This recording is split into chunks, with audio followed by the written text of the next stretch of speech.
Welcome back to the Demon Slayer Gaming Channel. Today we're going to be continuing our guide series for Wuthering Waves, and we're going to be looking at the echo system and which echo set to use for each character. So the general consensus is there is a support set, there is a sub DPS or special unit set. If you watched my previous video, then you know what I'm talking about for special units. And then there is your main DPS set.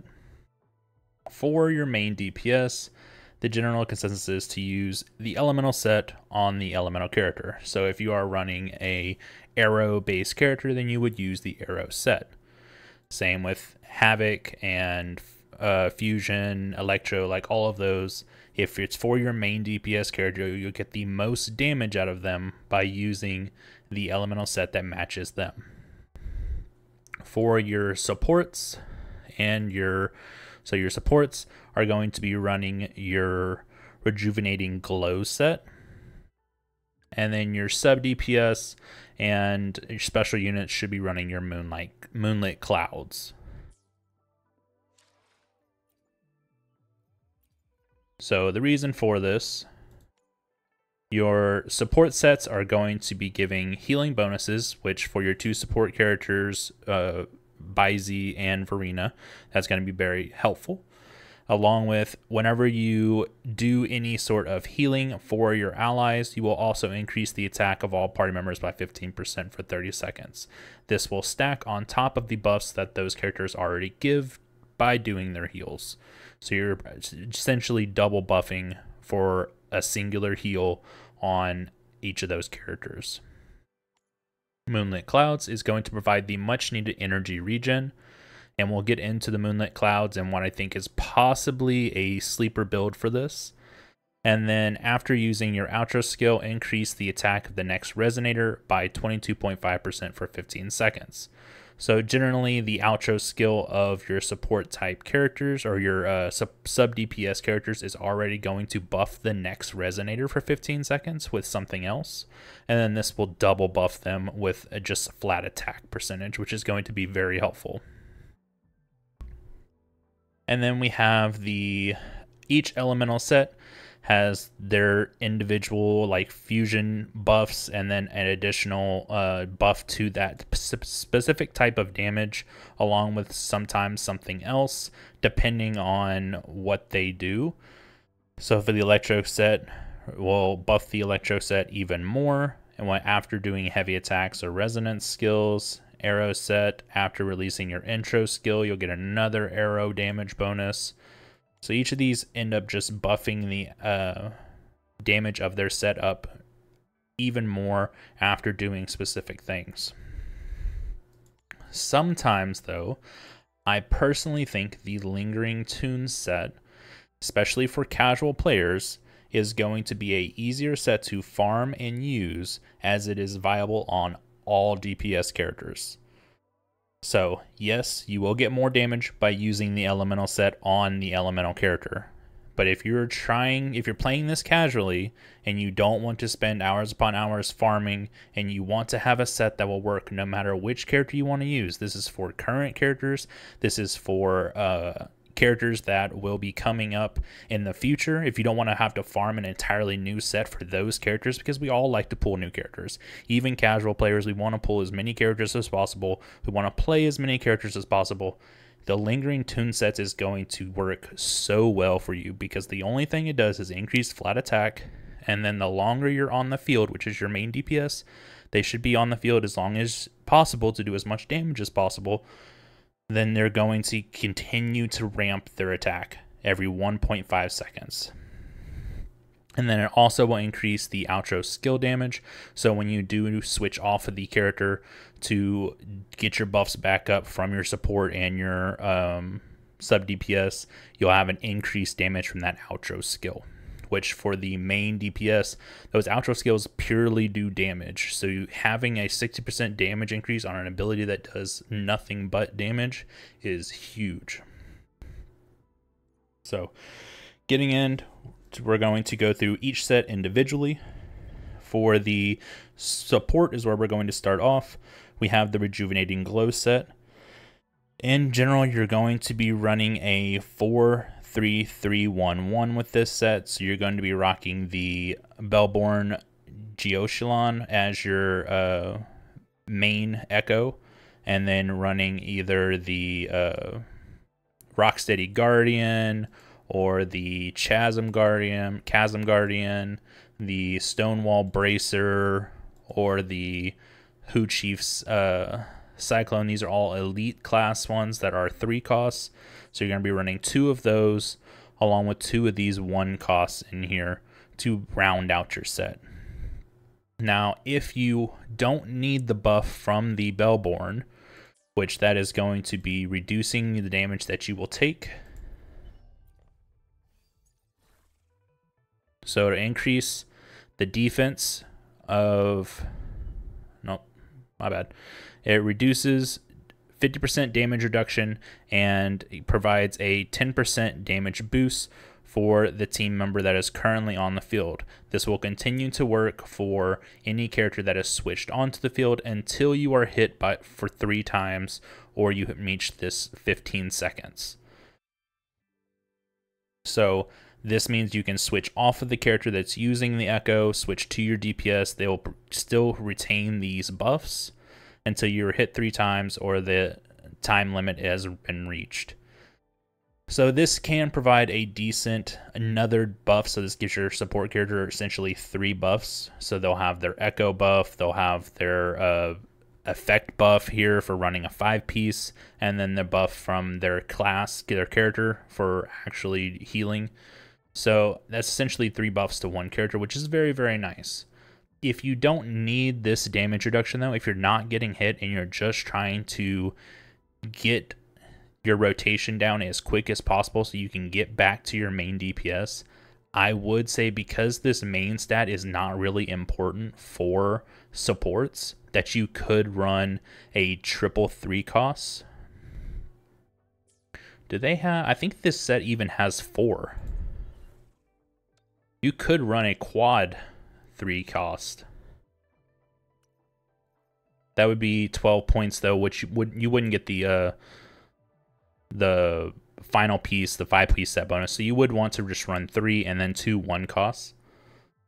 So you could run a Chasm Guardian along with a Who Chief and then a Phantom Rocksteady or a Rocksteady Guardian or a Stonewall Bracer as 3 3 costs, all with energy regen on them if you have them.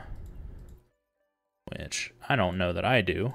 So this is a set that, you know, this is just theory crafting a little bit, but I think that it's very effective because you're really just trying to funnel as much energy regen into the character as possible so that whenever you switch to them, you can get their abilities off very quickly and then switch back to your main DPS, right? So having 3 3 costs here that are all going to have energy regen is actually going to help you quite a bit. Same with whenever you go to your support character. Is there anything else? So special mentions on this set. Like I said, the main one that you'll probably be using is going to be the Bellborn here. This is your best bet in most situations. But honorary mention is going to be the Rocksteady Guardian, I believe. Where is this set at? So we have a Rocksteady Guardian here. You can enter a parry state, which if the enemy is using a special skill, will interrupt the special skill. So for those enemies that do have this, like the Heron, this can be very helpful. And it will not only inflict additional damage based on the current character's HP, but then also, actually it just says massive damage for the character's HP.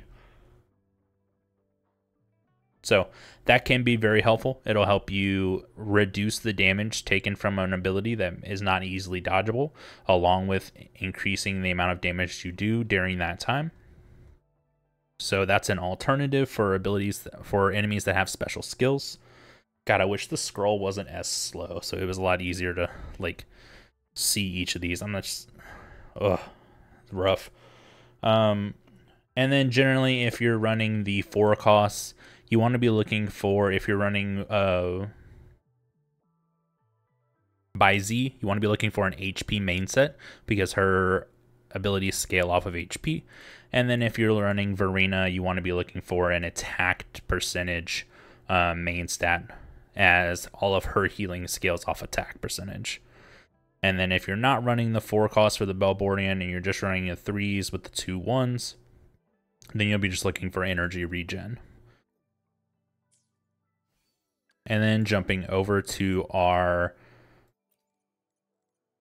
sub DPS along with the special units. This is going to be your Moonlit Cloud set. So you're already going to be receiving that energy regen, and then you'll be buffing the next character coming onto the field. Again, the main one that you'll probably be using, if you're already running the Rejuvenating Glow on your support, which you should be, you're probably using the Belborn, so you will not need to double up and use the Belborn again. Instead, you will want to use the Impermanence Heron.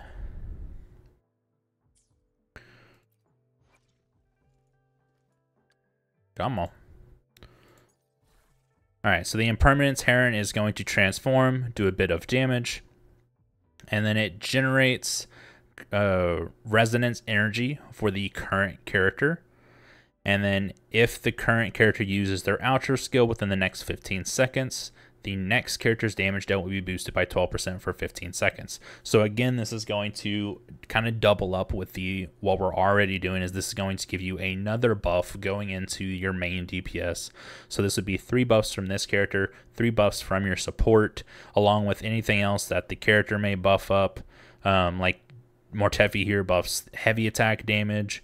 So there's like all kinds of stuff just going into your main DPS character, which is very, very helpful. But if you feel like you don't need this little percentage here, because some of the support or the sub DPS characters and special characters have very high energy, concerto energy requirements to get off their outro skills to provide their buffs. You can, again, if you don't want to run the 4 cost, just run a triple 3 cost with energy regen. That is a much harder build to use, as it's much harder to get these 3 costs and it's much harder to get the energy regen. But if that is ideal for you and that's what you want to do to get off of these characters as quick as possible to get to your main character, that is something that you can do. So in this set, you're going to be looking at the Impermanence Heron as your main one, is something that I would recommend. And then for your 3 costs, we have the Spearback, we have the Stonewall Bracer again. So the Stonewall Bracer is a very good one to farm, as it runs in both the Rejuvenating Glow and the Moonlit Cloud set.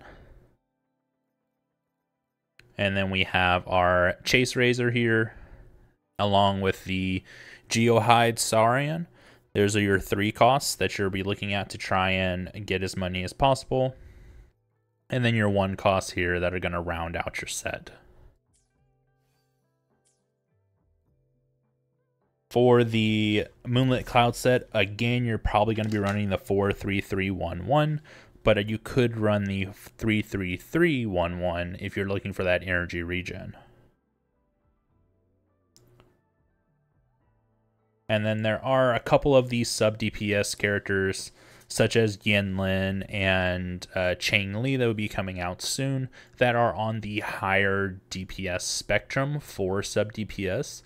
So you could actually be running a double 4-3-1-1 set on those to boost their crit rate and crit damage, so that while they're on their field, they're not going to generate their concerto energy as quick to get off of the field, but they're going to stay on the field a little bit longer and add significant damage to your team. So that'll be almost like a double DPS instead of running just like one main DPS and everyone else is buffing them to no end. So going over our main DPSs here. So each elemental set, like I said, is going to be the best for their elemental characters, but you can always run a Lingering Tune set across all characters if that's what you would like. And then the Overlord class Echo is always going to be the best for each one of these sets as the main Echo, but there is a few instances where some of the other ones are viable if in certain situations. So we have for our freezing set here, the Myriad is going to be the best one by far. The freezing set is lacking very heavily in what it has available to it. We do have the Rostrum, which is okay. You're able to set it and forget it, so that is nice. The Auto Puppet, I think, is just terrible, so I would never use it as an actual echo. And then the Tambourinist can be nice. The Tambourinist has a special effect. Let's see if we can pull it up real quick. I want to say it's the Tambourinist. I can't remember if it's the Flutist or the Tambourinist.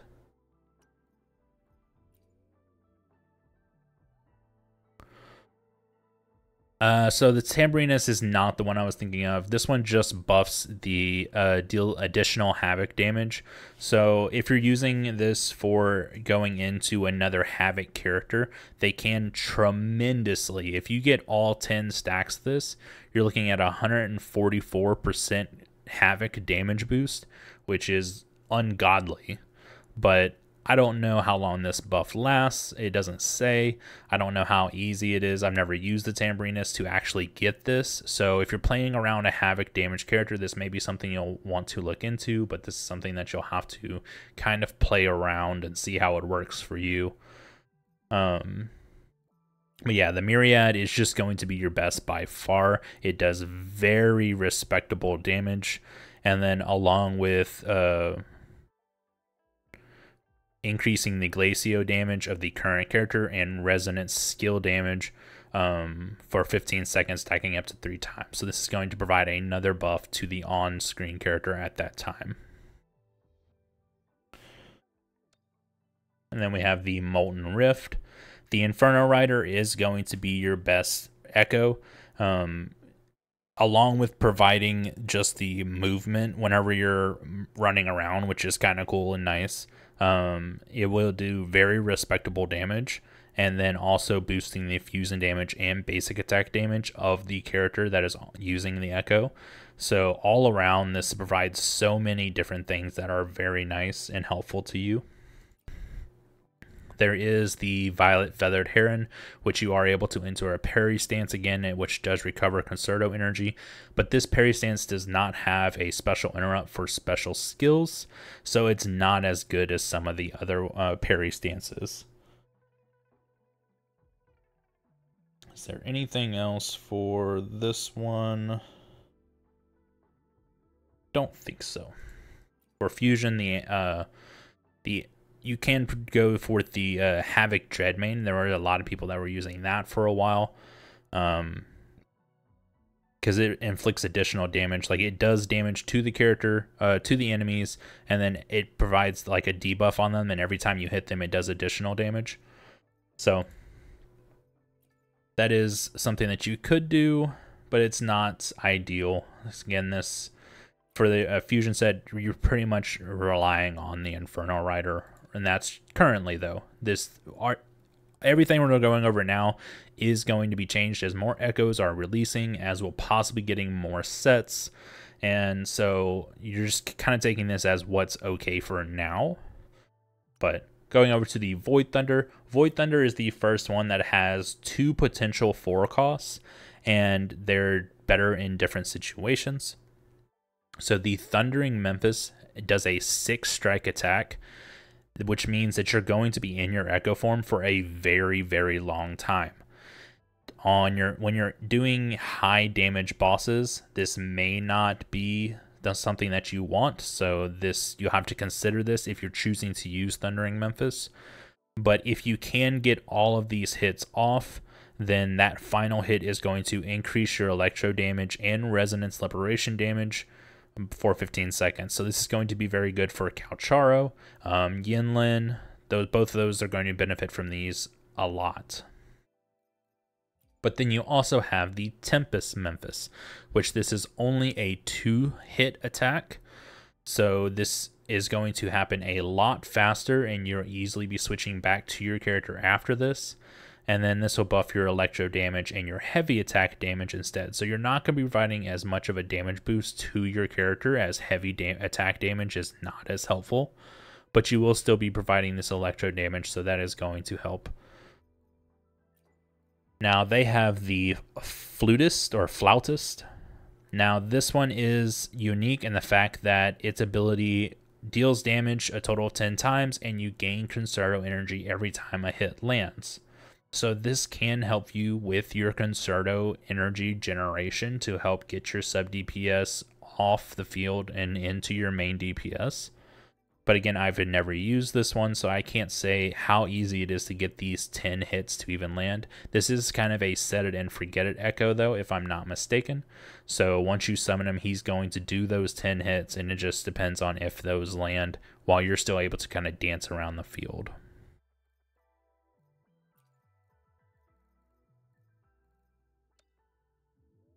And then with this set having 2 4 costs, this is a much easier set to run a 4-4-1-1-1 build on if that is something that you wanted to do.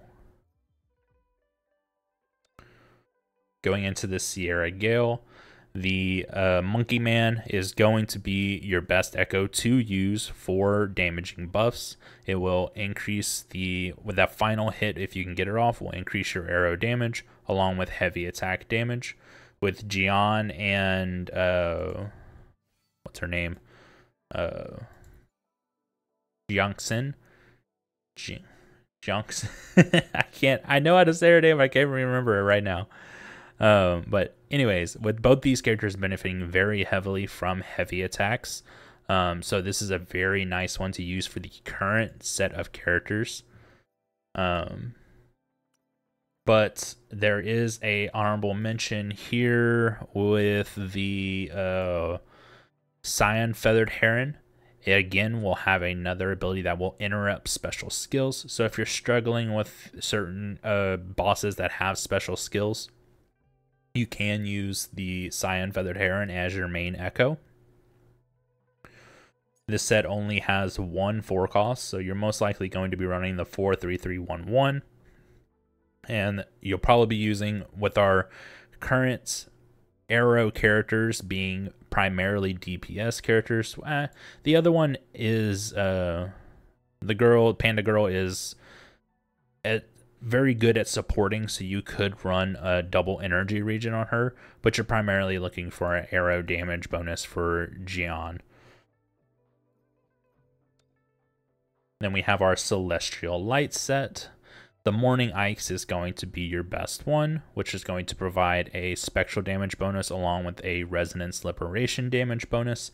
We will be receiving a new 4 cost for the spectral set as soon as 1.1 releases, though, so we'll have to keep an eye on that and see if it passes up the Morning Ice for best in slot for the main echo. They do have the Rocksteady Guardian also in this set, so you can use this for the special skill interruptions if you would like. And then they also have the Scion Feathered Heron, so you could use this for the special skill interruptions.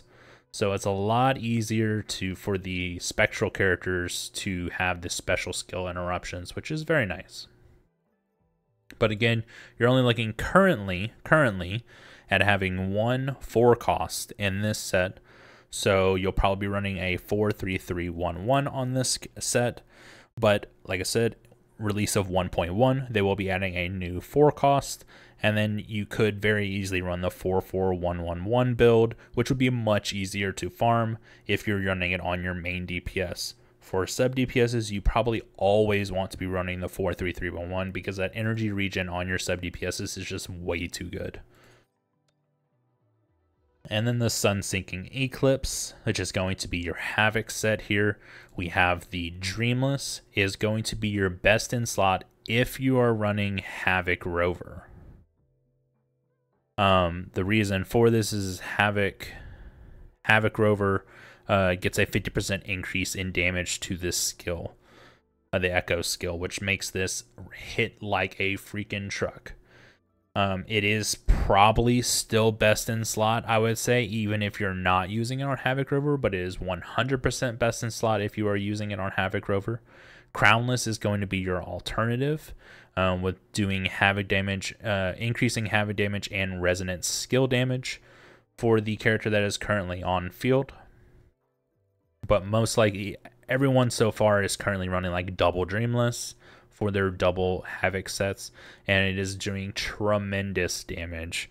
So that is definitely something that you're looking into, but this is pure damage on the Dreamless. Dreamless does not provide buffs for the character at all, so you're looking at getting your buffs through alternate means and then using the Dreamless to get that massive amount of damage.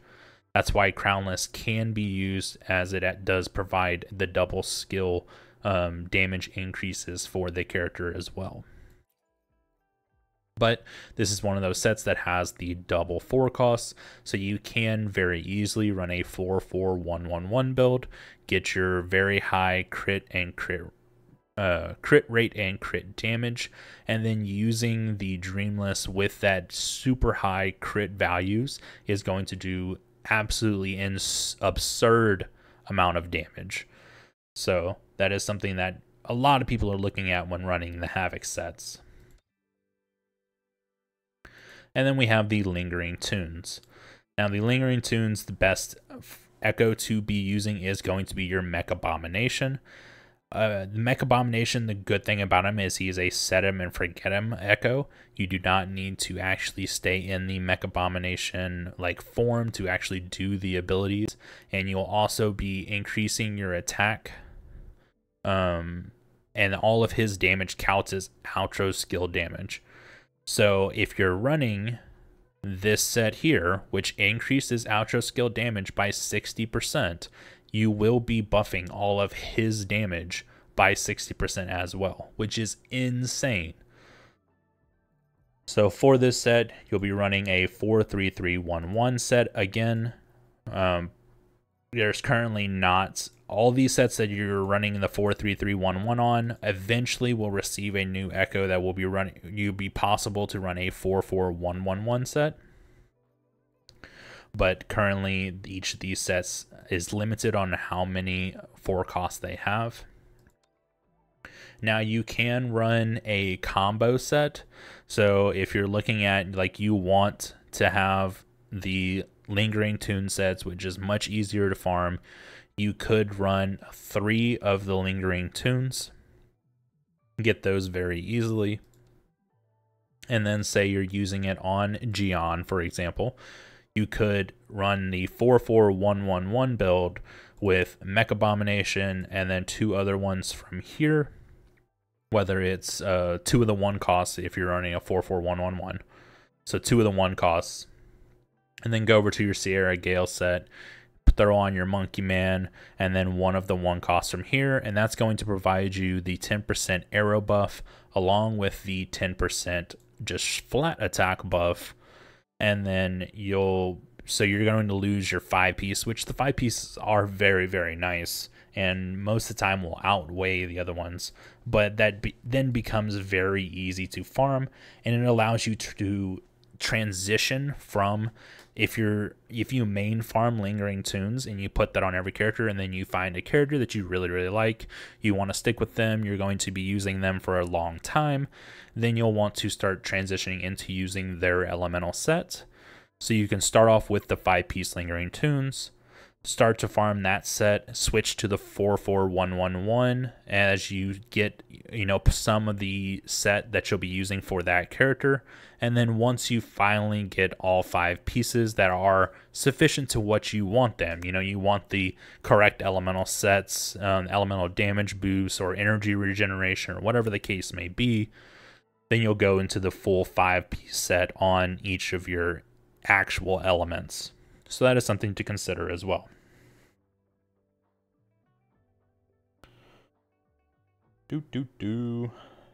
Okay, so let's just go over some of the unique echoes that they're just kind of fun to talk about. They're not really useful in many situations. I'm sure everyone has seen the Hortoise, which is, I believe he's in the Moonlit Cloud set. Is he not? Rejuvenating Glow? Oh, come on, don't let me down. Let's see what sets he's in.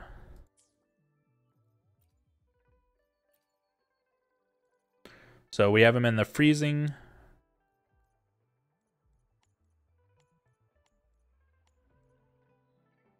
and Celestial Light. He's a 1 cost, so he should be in 3 sets. Almost all the 1 costs are in 3 sets. He is not. He's only in Celestial Lights and Freezing. That is weird. But let's go ahead and pull him up real quick so we can see him.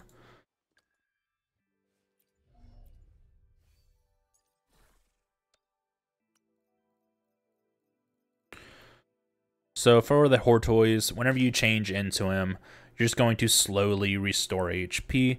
This is useful if you're running any teams that don't have a dedicated healer. If you're not running by Z, if you're not running Verena, you can use this in between fights in the overworld. I would never suggest using this in like Tower of Adversity or any sort of boss fight, because you have to transform into him and you're only providing that healing while you're transformed into the Echo. So you're not doing any sort of damage, which is the main thing that you want to be doing during that time. So this is just sort of a nice little glamour effect, as it'll turn you into him and then you kind of dance around, and then you'll provide healing to your character during that time, which is nice. And then along with this set, we have our Molten Rift one that you can use the where are the smaller ones at? The Young Geohide, which again is going to just go to sleep, rest in place, slowly restore that HP. So that's 2 echoes you can use to kind of get HP back in between fights for the overworld. Do not use them in any boss fights or anything like that. We have the Junkrock, which I believe he's in the Havoc set here. He is not. Is he in the Lingering Tunes set? I know one of them's over in the Lingering Tunes. Is this the right one? No. Not the right Junkrat. So we're not looking for the Vanguard Junkrock.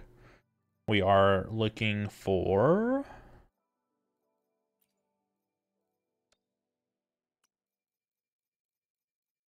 the scrolling just needs to be better. The Fission Junkrock. This one restores HP to all friendly allies. So you kind of set him in the ground, and then he provides a field that will increase HP to everyone that stays in the field. And then if you're not in combat, he will go around and pick up minerals and plants for you.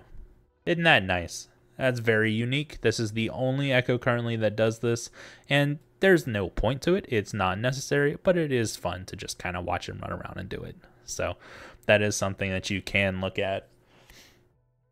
There is going to be the Tic Tac, which many people will probably not use this one, because currently, even though the set exists, and you can do a lot of vibration strength reductions with one character in particular, I have not seen many builds that are centered around using Yanwu to do vibration strength and damage.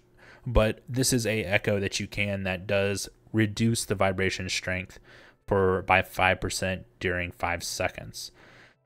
So this is just going to do a 25% vibration. That's how it reads to me, is that it'll do 5%. All right, it's probably 5% over 5 seconds, so it's like 1% per second. But I want it to be 25%. I think that would be a lot better, and actually may see some use if it was 5% every second for 5 seconds. I don't know, haven't used it. Just something I found that was unique as I was reading through all of the Echoes. So vibration strength is something that not a lot of people care about right now, but I think we may end up seeing a vibration strength reduction build and more characters that are reducing vibration strength in the future. So this is something to consider for that time. And then the last one, which is going to be over in the Sierra Gales, and these do have other sets. These are just where I know to find them. This is going to be the Whiff Waff. This is going to create a low pressure zone, which will constantly pull enemies towards the center for 2 seconds. So this is going to be a pull-in effect that already happens on a lot of the Sierra Gale characters, Gian and Jinxia. those already have a pull-in effect. Even, yeah, what's her name? Yang Yang. Also, like, it looks like Arrow is kind of your field for the pull-in effects. A lot of these characters have that effect to them. But if you're not using one of these characters, you can look for, let's see.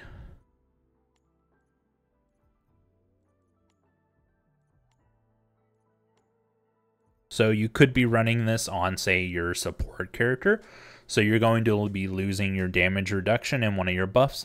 But if in certain areas like Tower of Adversity where you need a pull-in effect, this could be very helpful for helping you get that clear, as sometimes those enemies have to be stacked together. If you're going to get the max stars, you need to be reducing the damage on everything. Like, you need to be killing everything at the same time, because there's not enough time to be running around and chasing them down, which in some of those stages, that is what you need as a character that has pull-in. So if you're not using it on that set, it's also in the Moonlit Cloud set, so that opens up a lot of possibilities on characters that you can use them for. So just the Rejuvenating Glow, Moonlit Clouds, and Sierra Gale, which, like I said, probably not going to use it in a Sierra Gale build, as those characters already have pull-in effects. But anyways, that's kind of just the general Echo system and which is best to use for every particular character. If there's any questions in regards to the Echoes, or if something that I went over, then please drop them down in the comments below. But if you liked the video, please put a like on the video and subscribe to the channel, as there will be more videos coming out in the future for Wuthering Waves. And I hope everyone has a good day, and I will catch y'all in the next one.